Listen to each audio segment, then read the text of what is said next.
Caput, y está con nosotros, ¿quién, Yamira? Está Melissa García, que es la fundadora de ABOFEM, la Asociación de Abogadas Feministas de Argentina, la primera asociación.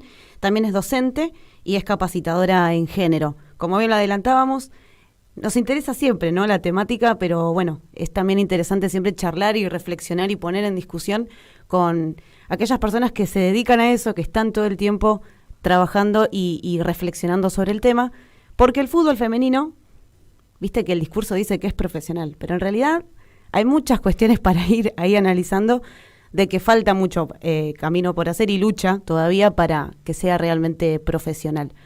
Pero bueno, para eso y otras cuestiones invitamos a Melissa y agradecemos que nos haya dado esta entrevista y la nota. Así que bienvenida, Melissa. Sebastián y Yamila te saludan. ¿Cómo estás? Hola, ¿cómo les va? Buenas noches. Buenas noches y gracias por estos minutos y por el trabajo y sobre todo por siempre estar con la mejor predisposición en esta cuestión de género, de nivelar la cancha y de este fútbol femenino que sigue siendo semiprofesional, como lo decíamos. Y en este caso, bueno, vos sos más que voz autorizada por el artículo que realizaste hace unos meses, que bueno, se denomina Profesionalización del fútbol femenino en Argentina, una conquista de derechos e igualdad aparente, que bueno, que es como un recorrido, ¿no?, por estas condiciones donde las futbolistas todavía falta mucho para nivelar y bueno, es un poco el contexto que seguimos teniendo en nuestro país. Sí, totalmente. La verdad que, a ver, escribir ese artículo fue en algún punto dejar escrito, ¿no?, todo el recorrido de este último tiempo. Es muy difícil acotar la historia del fútbol femenino a un momento. La realidad es que ha vivido muchos, ¿no?, vaivenes y muchas situaciones, pero evidentemente tenemos algo que es por lo menos un piso. Después podemos discutir si es sólido o no, que es a partir de la semiprofesionalización del fútbol femenino y que pone de manifiesto en definitiva todas las enormes reticencias y las enormes trabas que hay de por sí en el fútbol femenino y todo el tiempo lo seguimos comprobando. No hay suceso que no nos termine llevando al mismo lugar, ¿no? Al pensar y decir, bueno, ¿qué es lo que pasa? Que hay tanta resistencia por parte de quienes tienen el poder, ¿no? No solamente, siempre se piensa que únicamente es la reticencia de la Asociación de Fútbol Argentino. Bueno, también nos damos cuenta que los clubes tienen mucha reticencia y que, bueno, evidentemente el fútbol femenino como una disciplina que se empieza a consolidar y que empieza en definitiva a generar un movimiento social y económico molesta mucho. Exactamente. Y bueno, ya que mencionas esto, hace días nada más, en una asamblea ordinaria en el Club Estudiantes de La Plata, su presidente, reconocido exfutbolista y no es no menor el dato, ¿no?, de una persona súper formada y que ha vestido la celeste y blanca y cuestiones muy particulares, de Juan Sebastián Verón, diciendo esta idea como presidente en esta toma de decisiones y como con el poder que vos mencionabas, que el fútbol femenino, la realidad es que para nada es profesional, y teniendo en cuenta siempre la situación de desmerecerlo, ¿no? Como que el fútbol es un negocio en sí, pero claro, el masculino cuenta con cancha principal, con un estadio único súper equipado y con toda la cuestión que lamentablemente venimos cuestionándonos y que en todos los clubes pasa. No vayamos a caer solamente en Estudiantes de La Plata. Sí, totalmente. De hecho, creo que lo que termina pasando es un poco lo mismo, ¿no? Es decir, eh, acá en este caso fue Verón el que lo menciona, pero podemos irnos a cualquier ejemplo, ¿no? Siempre que se trata de desprestigiar el fútbol femenino, se lo compara en igualdad de condiciones al masculino, ¿no? Esta idea de lo que rinde el fútbol en sí mismo. Después podemos discutir si es un negocio o no es un negocio, que es algo que también surgió, digamos, en los dichos de Verón. Después podemos discutir si incluso el fútbol, a diferencia de otras disciplinas, tiene mayor financiamiento o mayor sponsoreo. Pero evidentemente cuando se ponen las discusiones, hay algo que es muy importante, que es poder colocar la igualdad de condiciones dentro de una mirada de equidad, porque la igualdad en sí misma, si yo comparo el fútbol femenino al fútbol masculino, voy a tener que ponerme a desarmar justamente lo que vos bien decías, que es no estar en igualdades no solamente salariales, sino las condiciones de entrenamiento, ni las canchas, ni la vestimenta, ni la nutrición, ni cómo viajan. Digo, hay montones de situaciones. Entonces es como muy simplista y fácil decir, bueno, no rinden, no nos interesa, no genera dinero. Es como muy simplista y oculta justamente las enormes desigualdades históricas y estructurales que hay respecto al fútbol femenino. Y sin dudas, en las distintas competencias que se fueron dando, esto de la frase trillada del fútbol femenino no vende, la audiencia, récord, la participación, la televisación de los partidos. Ni bien arrancamos el programa, mencionábamos esta participación de Boca Juniors representando a Argentina en la Copa Libertadores. Como que falta muchísimo todavía, pero hay cuestiones que bien decís vos, de que se cae este mito de, bueno, o no vende o no es redituable, o obviamente algo que no o no se quiere ver. o no se quiere ver. No quieren... Si no se invierte, difícil es primero pedir la ganancia. Me parecía como bastante absurdo y desinformado, ¿no? El tema, y de un retroceso terrible, que es como indignante para quienes nos gusta, no solo el hecho de visibilizar, sino de jugar al fútbol o de mostrar el deporte en general. Me indigna. Sí, es que es indignante porque estas personas que son voces autorizadas porque tienen un recorrido futbolístico, porque como bien decías, ¿no? Vistieron la celeste y blanca, porque bueno, tienen el rol hoy del privilegio de presidir una asamblea, porque bueno, son partes fundamentales de un club.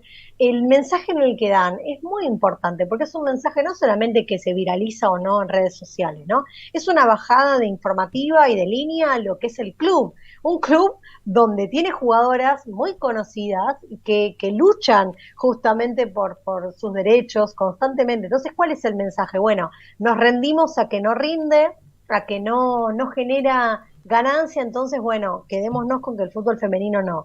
Entonces, es como peligroso en ese sentido el mensaje. Después, como decía, yo creo que hay algo que es importante, que es que en definitiva podamos, quienes creemos que el fútbol femenino importa y esas enormes desigualdades que existen, poder de alguna manera establecer un criterio compartido y decir, bueno, a ver, la lucha es por acá, ¿no? Tenemos que entender que no se va a lograr de la noche a la mañana que haya una igualación salarial entre varones y mujeres, pero bueno, podemos exigir, como bien decías, televisación. Sin televisación, el fútbol en sí mismo, obviamente que pierde una enorme porción de su esencia y ni hablar la pérdida económica, porque cuánto sponsoreo hay detrás de cada camiseta, de cada partido, de cada marquesina que se muestra en la cancha. Digo, hay muchísimo dinero invertido, pero la desigualdad que hay con respecto al fútbol femenino es evidente, ¿no? No la podemos, digamos, no la podemos negar, y cuando hay una actitud negacionista respecto de eso, bueno, evidentemente esconde una desigualdad, digamos, por razones de género que tampoco podemos dejar de mencionar. Y aparte es una manera de invisibilizar, ¿no? Un poco al fútbol femenino también, ¿no? Porque cómo el fútbol masculino del amateurismo, no sé si lo dije bien, pasó a ser profesional. O sea, hubo cierto proceso también. Yo no creo que ahí la discusión era la misma, decir, che, no hay inversión, o sea, no se puede. O sea, hay una decisión que se tiene que tomar para que eso suceda, me parece, ¿no? Sí, sin duda, en los años 30 aproximadamente, cuando, digamos, se cuestionó que el fútbol masculino del fútbol, ¿no? Porque en ese momento no había, a ver, no se planteaba masculino femenino. De hecho, hay una enorme discusión cuando hablamos de fútbol, tener que separarlo por femenino y masculino, hay una enorme discusión respecto de eso, porque estamos hablando de fútbol, pero la realidad es que sí, hubo una puja para que sea profesional y se profesionalizó. Y después viene toda la cuestión, a ver, si no se adquiere un derecho, no hay una visibilización, ¿cómo vamos a pensar después, digamos, los frutos de ese derecho, ¿no? Acá estamos hablando de algo que está muy por debajo todavía. Entonces es como la exigencia constante que se coloca en, bueno, las jugadoras de fútbol femenino lo que tienen es que no juegan igual, no rinden igual, ¿no? Y empiezan todas esas cuestiones que en definitiva, como decía, encubren esto, encubren el solicitar el constante resultado sin garantizar las condiciones mínimas indispensables. Pensemos que en primera división todavía nos encontramos frente a partidos que se tienen que suspender porque no está la ambulancia, cosa que no sucede en el masculino. Y eso es una constante en el fútbol femenino. y constante y que se repite. No es que vos decís es un hecho aislado o que casualidad pasó un fin de semana, sino que en diferentes clubes y hablando de primera división. Ni siquiera nos vayamos al ascenso o a las categorías de barriales porque hay muchas más cuestiones para repudiar o para seguir, insistiendo. Y ya que mencionabas esto, Melissa, de las desigualdades o de esta cuestión muy injusta, bueno, lamentablemente hace unos días, y lo anunciábamos al principio del programa, falleció Juliana Gómez, futbolista de diferentes clubes, y hablando de primera división, ni siquiera nos vayamos a que, bueno, en un accidente automovilístico también, ¿no? Una muerte evitable por haber viajado en un auto particular en vez de en un micro, y que a raíz de eso, de ahora se cobró una vida, empieza la discusión de, bueno, a ver la condición o la situación del ascenso o de las categorías por debajo de la primera como están. ¿Qué opinión podés compartirnos o te merece en esto que sos protagonista también de esta lucha? Mira, la opinión que me merece es similar a lo que venías diciendo, totalmente evitable, ¿no? Digamos, creo que es una muerte por negligencia. La realidad es que un accidente en la ruta puede haber, ¿no? Digamos, puede suceder, pero creo que hay un montón de circunstancias que tienen que ver cómo llegan las jugadoras a, digamos, recorrer de partido a partido, de localidad a localidad, ¿no?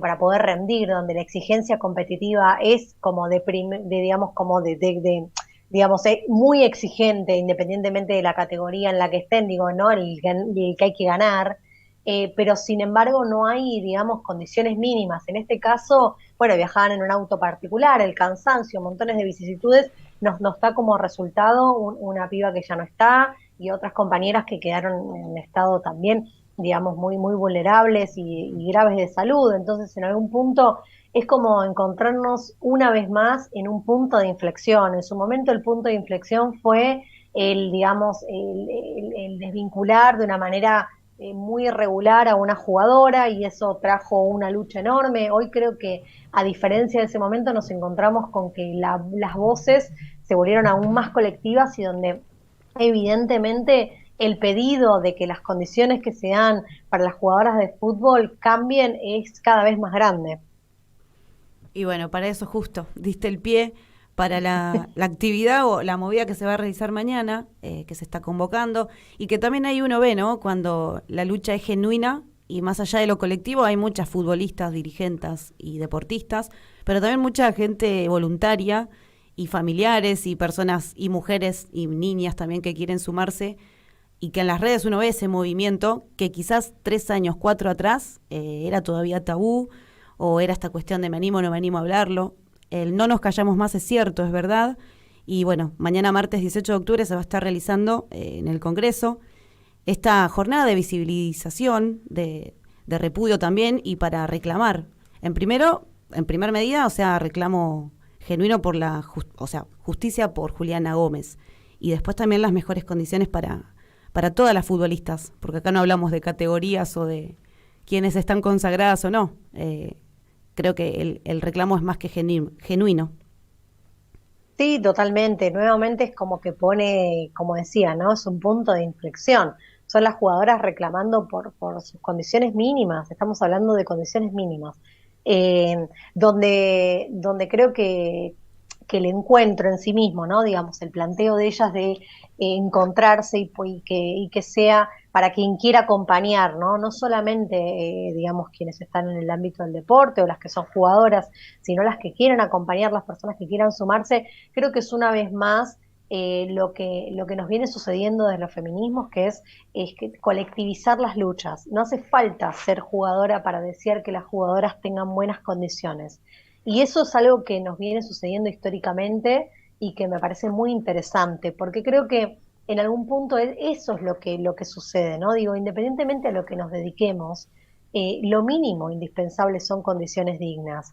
Y hay situaciones que son totalmente evitables, entonces después nos podemos poner a pensar las categorías o las posibilidades de crecimiento, pero para poder volvernos competitivamente, hablando del deporte en sí mismo, ¿no? Digamos, atractivos para un club, para llegar más lejos, para potencialmente dedicarse en forma profesional, para incluso viajar o lo que fuera que pase, las condiciones mínimas indispensables tienen que estar garantizadas y no nos olvidemos, y esto me parece fundamental, que es que existen muchas leyes que respaldan estas condiciones y que no podemos desoírlas y que los clubes, ni la AFA, ni la FIFA puede desoírlas. Y me parece que desde ese sentido el encuentro de mañana tiene esa impronta y lo celebro, sinceramente lo celebro. Exactamente, tal como lo describís, y siento que es eso, ¿no? La sensación o el pensamiento de cada una, de cada uno, de cada une, que quiere una sociedad distinta, una sociedad sin violencia. Venimos transitando cuestiones bastante nefastas que involucran al fútbol, que involucran a la policía, que involucran a los hinchas, la pérdida de la familia de poder ir a disfrutar un espectáculo. Son cuestiones que hay que empezar a replantearse, digo también como hincha, ¿no? O como persona que va a los estadios, es como decir, bueno, ¿desde qué lugar, qué práctica debo cambiar o cómo posicionarnos diferente para generar otros cambios? Me parece que también es la invitación o el desafío a pensar otra sociedad que, como siempre decimos, otra sociedad es posible, con menos violencia, más inclusiva, y también esto, digo, de poner en discusión, de abrir micrófono a estos temas y que del otro lado haya voces autorizadas o personas que lo sienten igual o que laburan. Es un ida y vuelta, me parece, interesante. Así que agradecerte, más que nada. No, agradecerle a ustedes, por supuesto, ¿no? Digamos, por dar espacio y por siempre buscar de alguna manera visibilizar el fútbol desde todos los ámbitos. Es lo que pasa en la cancha y lo que pasa por fuera, y creo que eso siempre es importante decirlo. Bueno, y por último, quizá comentarte o que invites a dónde pueden seguir el trabajo que realiza Abofen, que como bien decíamos es la primera asociación de abogadas feministas de Argentina, y que con estas cuestiones que venimos diciendo es más que necesario eso, ¿no? Saber que hay un espacio que labura desde lo legal, que acompaña, que asesora y que, bueno, ya te estoy haciendo yo la, la cuestión, pero que lo cuentes vos es mejor. No, igual lo dijiste perfecto, así que me quedo con lo que vos dijiste. Nos pueden seguir en las redes sociales, Instagram, Facebook o Twitter, ahí es Abofem Argentina, y también me pueden seguir en mis redes, que Instagram, que es melisagarcia.abogada. Y la intención es esa, ¿no? Digamos, acercar el derecho, acercar las herramientas que están disponibles justamente para generar y crear una sociedad distinta que sin duda, con menos violencia y más equitativa, es la que necesitamos. Agradecerte, Melisa, y bueno, nos encontraremos mañana entonces, una vez más, Así es. pidiendo justicia y pidiendo también mejores condiciones de siempre la forma colectiva, ¿no? Luchándola. Sin duda la lucha es colectiva, así que nos encontraremos mañana, una vez más.